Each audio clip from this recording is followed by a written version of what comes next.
ತಮಿಳುನಾಡಿನಲ್ಲಿ ಅಲ್ಲಿರುವ ಎಲ್ಲ ರಾಜಕಾರಣಿಗಳು ಮೇಕೆದಾಟು ಬಗ್ಗೆ ವಿರೋಧ ಮಾಡ್ತಾರೆ.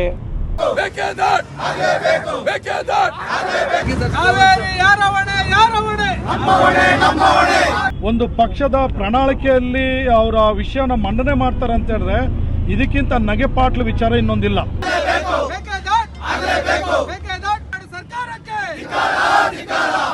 ಅವ್ರು ಹೇಳ್ದಂಗೆ ಕರ್ನಾಟಕದವರು ನೀರು ಬಿಟ್ಟರು, ಬಿಡಬಾರ್ದಾಗಿತ್ತು.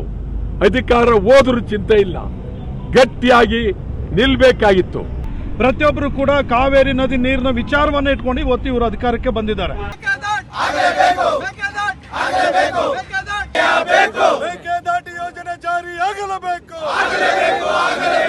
ನಮ್ಮ ರಾಜ್ಯದ ಉಪಮುಖ್ಯಮಂತ್ರಿ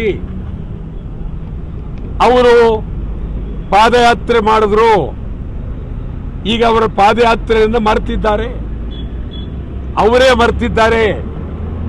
ಅವರೇ ನೀರು ಬಿಟ್ಟಿರೋದು. ತಮಿಳುನಾಡು ನೀರು ಬಿಟ್ಟವ್ರೆ ಅವರು.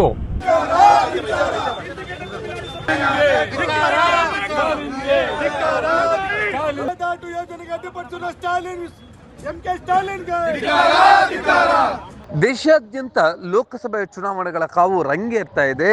ಇನ್ನು ಕರ್ನಾಟಕ ಮತ್ತು ತಮಿಳುನಾಡಿನ ನಡುವೆ ಇರುವಂತಹ ಭಾವನಾತ್ಮಕ ವಿಷಯ ಅಂತಂದ್ರೆ ಕಾವೇರಿ ವಿವಾದ. ಈಗ ಇನ್ನು ಕಾವೇರಿ ಕೊಳದಲ್ಲಿ ಬರುವಂತಹ ಮೇಕೆದಾಟುನಲ್ಲಿ ಮೇಕೆದಾಟು ಅಣೆಕಟ್ಟು ಕಟ್ಟೋದಕ್ಕೆ ಕರ್ನಾಟಕ ಈಗಾಗಲೇ DPR ಅನ್ನ ತಯಾರಿಸಿಕೊಳ್ತಾ ಇದೆ. ಇದರ ನಡುವೆ ಪಕ್ಕದ ತಮಿಳುನಾಡಿನವರು ಪದೇ ಪದೇ ಕಾವೇರಿಯ ಖ್ಯಾತೆ ತೆಗಿತಾರೆ. ಈ ಒಂದು ಭಾವನಾತ್ಮಕ ವಿಷಯವನ್ನ ಕೆದಕಿ ಅಲ್ಲಿ ಮತಗಳನ್ನಾಗಿ ಪರಿವರ್ತಿಸ್ಕೊಳ್ತಾರೆ. ಅಲ್ಲಿ ಆಡಳಿತಾರೂಢ DMK-ನವರು ತಮ್ಮ ಲೋಕಸಭೆಯ ಚುನಾವಣೆಯ ಪ್ರಣಾಳಿಕೆಯಲ್ಲಿ ಕರ್ನಾಟಕದಲ್ಲಿ ಮೇಕೆದಾಟು ಯೋಜನೆಯನ್ನು ಜಾರಿಗೆ ಬರೋದಕ್ಕೆ ಬಿಡೋದಿಲ್ಲ ಎನ್ನುವಂತಹ ಅಂಶವನ್ನು ಪ್ರಣಾಳಿಕೆಯಲ್ಲಿ ಸೇರಿಸಿದ್ದಾರೆ. ಇದನ್ನು ವಿರೋಧಿಸಿ ಈಗಾಗಲೇ ಕರ್ನಾಟಕದಾದ್ಯಂತ ವಿವಾದ ಭುಗಿಲೇಳುತ್ತಿದೆ, ಆಕ್ರೋಶ ವ್ಯಕ್ತವಾಗ್ತಾ ಇದೆ. ಇಂದು ಕರ್ನಾಟಕ ಗಡಿಯಾಗಿರುವಂಥ ಆನೇಕಲ್ ತಾಲೂಕಿನ ಹತ್ತಿಬೆಲೆಯಲ್ಲಿ ಕನ್ನಡ ಪಕ್ಷದ ವಾಟಾಳ್ ನಾಗರಾಜ್ ಹಾಗೆಯೇ ಕನ್ನಡ ಜಾಗೃತಿ ವೇದಿಕೆಯ ದೇವು ಅವರ ನೇತೃತ್ವದಲ್ಲಿ ಪ್ರತಿಭಟನೆಯನ್ನು ಹಮ್ಮಿಕೊಳ್ಳಲಾಗಿತ್ತು. ತಮಿಳುನಾಡು ಸರ್ಕಾರದ ವಿರುದ್ಧ ಘೋಷಣೆಗಳನ್ನು ಹಾಕಿ ಆಕ್ರೋಶವನ್ನು ವ್ಯಕ್ತಪಡಿಸಿದರು. ಕೂಡಲೇ ಮೇಕೆದಾಟು ಯೋಜನೆಗೆ ಖ್ಯಾತೆ ತೆಗೆಯೋದಿನ ನಿಲ್ಲಿಸದೇ ಇದ್ರೆ ಕರ್ನಾಟಕದಲ್ಲಿ ತಮಿಳು ಚಿತ್ರಗಳನ್ನ ಬಿಡುಗಡೆ ಆಗೋದಕ್ಕೆ ಬಿಡೋದಿಲ್ಲ ಅಂತೇಳಿ ವಾಟಾಳ್ ನಾಗರಾಜ್ ಎಚ್ಚರಿಕೆಯನ್ನ ನೀಡಿದರು. ಇದೇ ಸಂದರ್ಭದಲ್ಲಿ DK ಶಿವಕುಮಾರ್ ಅವರು ಪಾದಯಾತ್ರೆ ನಡೆಸಿದ್ದು ನಾಟಕ, ಇದು ಕೇವಲ ಚುನಾವಣೆಯ ಗಿಮಿಕ್ ಆಗಿ ಅಷ್ಟೇ ಅಂತೇಳಿ DK ಶಿವಕುಮಾರ್ ಮೇಲೂ ಕೂಡ ವಾಗ್ದಾಳಿಯನ್ನ ವಾಟಾಳ್ ನಾಗರಾಜ್ ನಡೆಸಿದರು. ಹಾಗೆ ಈ ಒಂದು ಸಂದರ್ಭದಲ್ಲಿ ರಾಷ್ಟ್ರೀಯ ಪಕ್ಷಗಳಾದಂತಹ ಕಾಂಗ್ರೆಸ್ ಮತ್ತು BJP ಕರ್ನಾಟಕದ ಪ್ರಣಾಳಿಕೆಯಲ್ಲಿ ಮೇಕೆದಾಟು ಯೋಜನೆಯನ್ನು ಜಾರಿಗೆ ತರ್ತೇವೆ ಎನ್ನುವಂತ ಅಂಶವನ್ನ ಸೇರಿಸಬೇಕು ಅಂತೇಳಿ ಕೂಡ ಒತ್ತಾಯವನ್ನ ಮಾಡಿದರು. ಈ ಒಂದು ಪ್ರತಿಭಟನೆಯಲ್ಲಿ ವಾಟಾಳ್ ನಾಗರಾಜ್, ಮಂಜುನಾಥ್ ದೇವ, ಗೌರೀಶ್ ಹಾಗೆಯೇ ಇನ್ನಿತರೆ ಮುಖಂಡರುಗಳು ಉಪಸ್ಥಿತರಿದ್ದರು. ಈ ಒಂದು ಪ್ರತಿಭಟನೆಯ ಎಲ್ಲ ದೃಶ್ಯಗಳನ್ನ ನೋಡೋಣ ಬನ್ನಿ.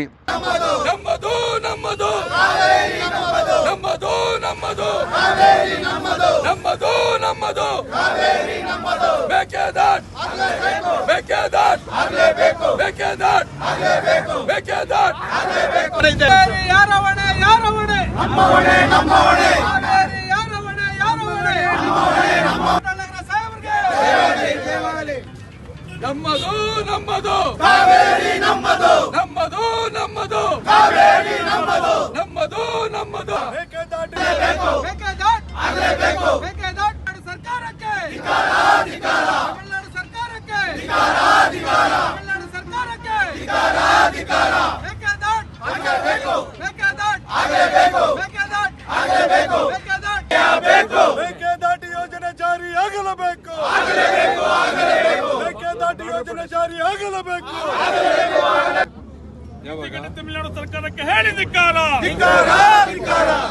ತಮಿಳುನಾಡು ಸರ್ಕಾರಕ್ಕೆ ಹೇಳಿ. ಹೌದು, ಪದೇ ಪದೇ ಕರ್ನಾಟಕ ಮತ್ತು ತಮಿಳುನಾಡಿನ ನಡುವೆ ಕಾವೇರಿ ವಿವಾದವನ್ನ ತೆಗೆದು ತಮಿಳುನಾಡಿನವರು ಇದರ ಲಾಭವನ್ನ ಮಾಡ್ಕೊಳ್ತಾರೆ. ಈ ಬಾರಿಯೂ ಲೋಕಸಭಾ ಚುನಾವಣೆಯಲ್ಲಿ ತಮಿಳುನಾಡಿನಲ್ಲಿ ಅಂದ್ರೆ DMK ಪಕ್ಷದವರು ತಮ್ಮ ಪ್ರಣಾಳಿಕೆಯಲ್ಲಿ ಕರ್ನಾಟಕದವರು ಮೇಕೆದಾಟು ಅಣೆಕಟ್ಟು ಕಟ್ಟೋದಕ್ಕೆ ಮುಂದಾಗ್ತಿದ್ದಾರೆ, ಅದನ್ನ ನಾವು ತಡಿತೇವೆ ಎನ್ನುವಂತ ಅಂಶವನ್ನ ಸೇರಿಸಿರೋದಕ್ಕೆ ಕರ್ನಾಟಕದಲ್ಲಿ ತೀವ್ರವಾದಂತಹ ಆಕ್ರೋಶ ವ್ಯಕ್ತವಾಗ್ತಾ ಇದೆ. ಇಂದು ಇದರ ನಿಮಿತ್ತ ಪ್ರತಿಭಟನೆಯನ್ನ ನಡೆಸಿ ತಮಿಳುನಾಡು ಸರ್ಕಾರದ ವಿರುದ್ಧ ಆಕ್ರೋಶವನ್ನ ಹೊರಹಾಕಿದರು. ಈ ಒಂದು ಸಂದರ್ಭದಲ್ಲಿ ತಮಿಳುನಾಡು ಸರ್ಕಾರದ ವಿರುದ್ಧ ಘೋಷಣೆಗಳನ್ನು ಹಾಕಿ ಪ್ರತಿಭಟನೆಯನ್ನು ನಡೆಸಿದ್ದು ಹೀಗೆ.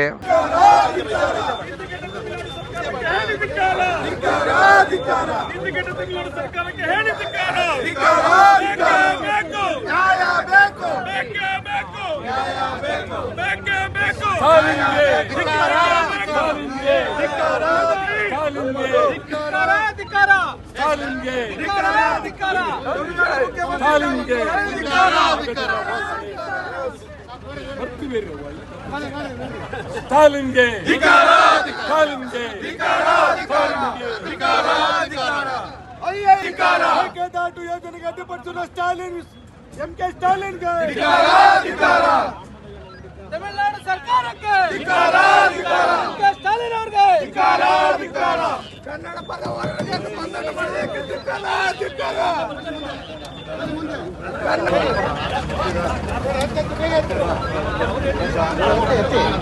ಬೇಕೇ ಬೇಕು ಬೇಕೇ ಬೇಕು ಬೇಕೇ ಬೇಕು ಬೇಕೇ ಬೇಕು ಅಯ್ಯಯ್ಯೋ ನಿಂತಿಗೆಟ್ಟ ತಮಿಳುನಾಡು ಸರ್ಕಾರಕ್ಕೆ ಹೇಳಿದ್ದಕ್ಕೆ ಹಾಗೆ ಈ ಒಂದು ಸಂದರ್ಭದಲ್ಲಿ ಮಾಧ್ಯಮಗಳೊಂದಿಗೆ ಮಾತನಾಡಿದಂತಹ ವಾಟಾಳ್ ನಾಗರಾಜ್ರವರು ಡಿಎಂಕೆ ವಿರುದ್ಧ ಹಾಗೆ ತಮಿಳುನಾಡು ವಿರುದ್ಧ ತೀವ್ರವಾದಂತಹ ಆಕ್ರೋಶವನ್ನು ವ್ಯಕ್ತಪಡಿಸಿದರು.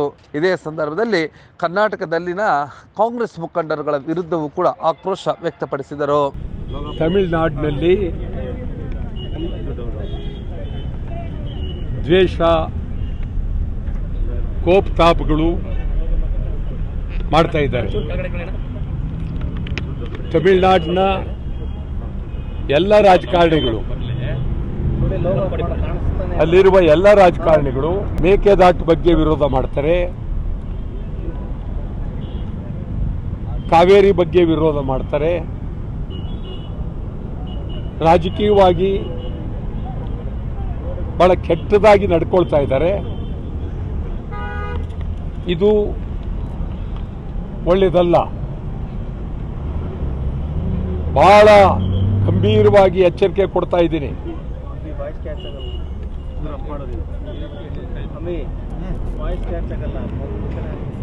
ನೀವು ಮೇಕೆದಾಟಿನ ರಾಜಕೀಯ ಮಾಡಬೇಡಿ.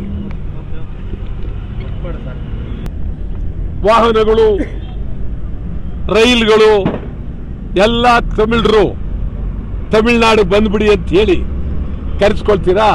ಅವ್ರು ಹೇಳ್ದಂಗೆ ಕರ್ನಾಟಕದವರು ನೀರು ಬಿಟ್ಟರು, ಬಿಡಬಾರ್ದಾಗಿತ್ತು. ಅಧಿಕಾರ ಹೋದ್ರೂ ಚಿಂತೆ ಇಲ್ಲ, ಗಟ್ಟಿಯಾಗಿ ನಿಲ್ಬೇಕಾಗಿತ್ತು. ಇವರು ಸ್ಟಾಲಿನ್ಗೋಸ್ಕರ ನೀರು ಬಿಟ್ಟರು. ಇವತ್ತು ನಮಗೆ ಕಣ್ಣೀರಾಗಿದೆ. ಯಾವುದೇ ಕಾರಣಕ್ಕೆ ಅದೊಂದೇ ಅಲ್ಲ, ಮುಂದಿನ ದಿನಗಳಲ್ಲಿ ಸ್ಟಾಲಿನ್ ಅವರೇ ಹೊಸೂರು ಕರ್ನಾಟಕ ಸೇರಬೇಕು. ನಾನೀಗಾಗಲೇ ಹೋರಾಟ ಮಾಡಿದ್ದೇವೆ. ತಾಳ್ವಾಡಿ ಕರ್ನಾಟಕ ಸೇರಬೇಕು, ನೀಲಗಿರಿ ಕರ್ನಾಟಕ ಸೇರಬೇಕು. ಆಟ ಆಡಕ್ ಹೋಗ್ಬೇಡಿ, ಬಾಲ ಬಿಚ್ಚಕ್ ಹೋಗ್ಬೇಡಿ. ಬಾಲ ಬಿಚ್ಚಿದ್ರೆ ರಾಜ್ಯದ ತಾವು ಕೇಳಿದ್ದು ಬಹಳ ಅದ್ಭುತವಾದಂತ ಪ್ರಶ್ನೆ. ನಮ್ಮ ರಾಜ್ಯದ ಉಪಮುಖ್ಯಮಂತ್ರಿ ಅವರು ಪಾದಯಾತ್ರೆ ಮಾಡಿದ್ರು. ಈಗ ಅವರ ಪಾದಯಾತ್ರೆಯಿಂದ ಮರೆತಿದ್ದಾರೆ. ಅವರೇ ಮರೆತಿದ್ದಾರೆ. ಅವರೇ ನೀರು ಬಿಟ್ಟಿರೋದು. ತಮಿಳುನಾಡು ನೀರು ಬಿಟ್ಟವ್ರೆ ಅವರು. ಈ ದೃಷ್ಟಿಯಿಂದ ಇದು ರಾಜಕೀಯವಾಗಿ ತಮಿಳುನಾಡಿನಲ್ಲಿ ಡಿಎಂಕೆಗೆ ಬೆಂಬಲ ಕೊಟ್ಟಿದ್ದಾರೆ. ಇದು ನಿಜಕ್ಕೂ ಅತ್ಯಂತ ಅಗೌರವ.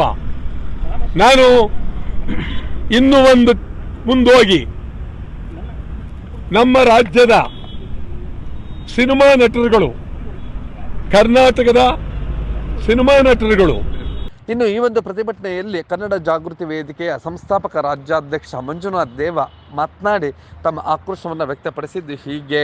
ಇದನ್ನ ಸರ್ಕಾರ ಅರ್ಥಕೊಂಡು ಅವ್ರಿಗೆ ನೀರು ಬಿಡಬೇಕಾಗಿತ್ತು. ಇಂಥ ಸಂದರ್ಭದಲ್ಲಿ ನೀರು ಬಿಟ್ಟು ನಮ್ಮನ್ನ ಡ್ಯಾಮ್ ಅನ್ನ ಖಾಲಿ ಮಾಡಿ, ಜಲಾಶಯನ ಖಾಲಿ ಮಾಡಿ ನಮ್ಮನ್ನ ಒಂದು ಅನಾಥ ಪ್ರಜ್ಞೆ, ಅಂದ್ರೆ ನಮ್ಮ ಬಗ್ಗೆ ಯಾರಿಗೂ ಕಾಳಜಿ ಇಲ್ಲ, ನಮ್ಮ ಬಗ್ಗೆ ಯಾರು ಕೂಡ ಯೋಚನೆ ಮಾಡೋಂಥವ್ರು ಇಲ್ಲ ಅನ್ನೋ ಪರಿಸ್ಥಿತಿ ಇವತ್ತು ಕರ್ನಾಟಕ ರಾಜ್ಯದಲ್ಲಿ ಉದ್ಭವ ಆಗಿದೆ. ಆಮೇಲೆ ಬಹಳ ಮುಖ್ಯವಾಗಿ ಇವತ್ತು ಮೇಕೆದಾಟು ಯೋಜನೆ ವಿಚಾರವನ್ನ ಒಂದು ಪಕ್ಷದ ಪ್ರಣಾಳಿಕೆಯಲ್ಲಿ ಅವರ ವಿಷಯನ ಮಂಡನೆ ಮಾಡ್ತಾರೆ ಅಂತ ಹೇಳಿದ್ರೆ ಇದಕ್ಕಿಂತ ನಗೆಪಾಟ್ಲು ವಿಚಾರ ಇನ್ನೊಂದಿಲ್ಲ. ಇವತ್ತು ಕಾವೇರಿ ವಿಚಾರವನ್ನು ಇಟ್ಕೊಂಡೆ ಇವತ್ತು ತಮಿಳುನಾಡಿನಲ್ಲಿ ರಾಜಕೀಯದ ಅಧಿಕಾರವನ್ನು ಹಿಡಿದಿರ್ತಕ್ಕಂಥದ್ದು ನಾವೆಲ್ಲ ನೋಡಿದ್ದೇವೆ. ಅದು ಕರುಣಾನಿಧಿ ಇರ್ಬೋದು, ಜಯಲಲಿತಾ ಇರ್ಬೋದು, ಪಳನಿಸ್ವಾಮಿ ಇರ್ಬೋದು, ಪನ್ನೀರ್ಸೆಲ್ವಂ ಇರ್ಬೋದು, ಇವತ್ತಿನ ಸ್ಟಾಲಿನ್ ಅವರು ಇರ್ಬೋದು. ಪ್ರತಿಯೊಬ್ಬರು ಕೂಡ ಕಾವೇರಿ ನದಿ ನೀರಿನ ವಿಚಾರವನ್ನು ಇಟ್ಕೊಂಡು ಇವತ್ತು ಇವರು ಅಧಿಕಾರಕ್ಕೆ ಬಂದಿದ್ದಾರೆ. ಅವ್ರು ಏನಾದರೂ ಮಾನ ಮರ್ಯಾದೆ ಇದ್ದರೆ ಅವರು ಅಲ್ಲಿ ಅಭಿವೃದ್ಧಿ ಕಾರ್ಯಗಳು ಮಾಡಿದರೆ ಜನರನ್ನ ಮನವೊಲಿಸಿ ಓಟನ್ನು ತೆಗೆದುಕೊಳ್ಳಿ. ಅದು ಬಿಟ್ಬಿಟ್ಟು ಎರಡೂ ರಾಜ್ಯದ ಜನರ ಮಧ್ಯೆ ಬೆಂಕಿಯನ್ನು ಹಚ್ಚೋದ್ರ ಮುಖಾಂತರ ಇವತ್ತು ಪ್ರಣಾಳಿಕೆಯಲ್ಲಿ ಮೇಕೆದಾಟು ವಿಚಾರವನ್ನು ಪ್ರಸ್ತಾಪ ಮಾಡಿದ್ದಾರೆ. ನಾನು ಕರ್ನಾಟಕದ ಎರಡೂ ರಾಷ್ಟ್ರೀಯ ಪಕ್ಷಗಳೇನಿದ್ದಾವೆ, ಕಾಂಗ್ರೆಸ್, ಬಿಜೆಪಿ, ನೀವು ಕೂಡ ನಿಮ್ಮ ಪಕ್ಷದ ಪ್ರಣಾಳಿಕೆಯಲ್ಲಿ ಯಾರು ಅಧಿಕವಾಗಿ ಸೀಟ್ಗಳನ್ನು ಗೆಲ್ತೀರಿ ಕರ್ನಾಟಕದಲ್ಲಿ ಅಂಥವರು ಇವತ್ತು ಮೇಕೆದಾಟನ್ನು ನಾವು ಕಟ್ತೀವಿ ಅಂತೇಳಿ ನಿಮ್ಮ ಪ್ರಣಾಳಿಕೆಯಲ್ಲಿ ಕೊಡಬೇಕು. ಇದು ಬಹಳ ಮುಖ್ಯವಾಗಿರ್ತಕ್ಕಂಥದ್ದು. ನೀವು ಇವತ್ತು INDIA ಒಂದು ಸಂಯುಕ್ತ ಪಕ್ಷಗಳ ಸಂಯುಕ್ತ ಆಶ್ರಯದಲ್ಲಿ ಏನಿವತ್ತು ಅವರು ಸ್ಟಾಲಿನ್ ಅವರು ಮಾಡಿದ್ದಾರೆ, ಇವತ್ತು NDA ಅವರು ಕೂಡ ಇದನ್ನ ಮಾಡಬೇಕಾಗಿದೆ. ಕರ್ನಾಟಕದಲ್ಲಿ NDA ಮಿತ್ರ ಪಕ್ಷಗಳು ಏನಿದಾವೆ, ಬಿಜೆಪಿ ಮತ್ತಿತರ ಪಕ್ಷಗಳು, ಅವರು ಕೂಡ ಅವ್ರ ಪ್ರಣಾಳಿಕೆಯಲ್ಲಿ ನಮ್ಮ ಪಕ್ಷ ಅಧಿಕಾರಕ್ಕೆ ಬಂದ್ರೆ ನಾವು ಮೇಕೆದಾಟನ್ನ ಕಟ್ತೀವಿ ಅಂತೇಳಿ ಆಗ ನಾವೆಲ್ಲರೂ ಕೂಡ ಒಪ್ಕೋತೀವಿ. ಅದು ಬಿಟ್ಬಿಟ್ಟು ಇವತ್ತು ಕಾಂಗ್ರೆಸ್ ಅದು ಮಾಡ್ತು ಅಥವಾ ಇವರು DMK ಅದು ಮಾಡ್ರು ಅಂತೇಳಿ ಹೇಳ್ತಕ್ಕಂಥ ಒಂದು ಪಕ್ಷ, ಇನ್ನೊಂದು ಪಕ್ಷ ಕರ್ನಾಟಕದಲ್ಲಿನ ಒಟ್ಟಿನಲ್ಲಿ ಪ್ರತಿ ಚುನಾವಣೆಯಲ್ಲೂ ಕೂಡ ಕಾವೇರಿ ಅಂತ ಭಾವನಾತ್ಮಕ ವಿಷಯವನ್ನ ಕೆದಕಿ ಅದರ ಲಾಭವನ್ನ ಮಾಡ್ಕೊಳ್ಳೋದಕ್ಕೋಸ್ಕರ ತಮಿಳುನಾಡಿನ ರಾಜಕೀಯ ಪಕ್ಷಗಳು ಪದೇ ಯತ್ನಿಸ್ತಾ ಇರುವಂತದ್ದು ತೀವ್ರ ವಿಷಾದನೀಯವೂ ಸರಿ. ಹಾಗೆಯೇ ಕರ್ನಾಟಕದ ರಾಜಕಾರಣಿಗಳು ಇದಕ್ಕೆ ತಕ್ಕ ಉತ್ತರವನ್ನು ಕೂಡ ನೀಡಬೇಕಿದೆ. ನೀವು ಈ ಕೂಡ ಎಲ್ಲ ನಮ್ಮ ಚಾನಲ್ಗೆ ಸಬ್ಸ್ಕ್ರೈಬ್ ಆಗಿಲ್ಲ ಅಂದರೆ ಸಬ್ಸ್ಕ್ರೈಬ್ ಬಟನನ್ನು ಕ್ಲಿಕ್ ಮಾಡಿ, ಪಕ್ಕದಲ್ಲಿರೋ ಬೆಲ್ ಐಕನನ್ನು ಕ್ಲಿಕ್ ಮಾಡಿ. ನಾವು ಅಪ್ಲೋಡ್ ಮಾಡುವಂತಹ ವಿಡಿಯೋಸ್ ನಿಮಗೆ ನೋಟಿಫಿಕೇಶನ್ ಬರುತ್ತೆ.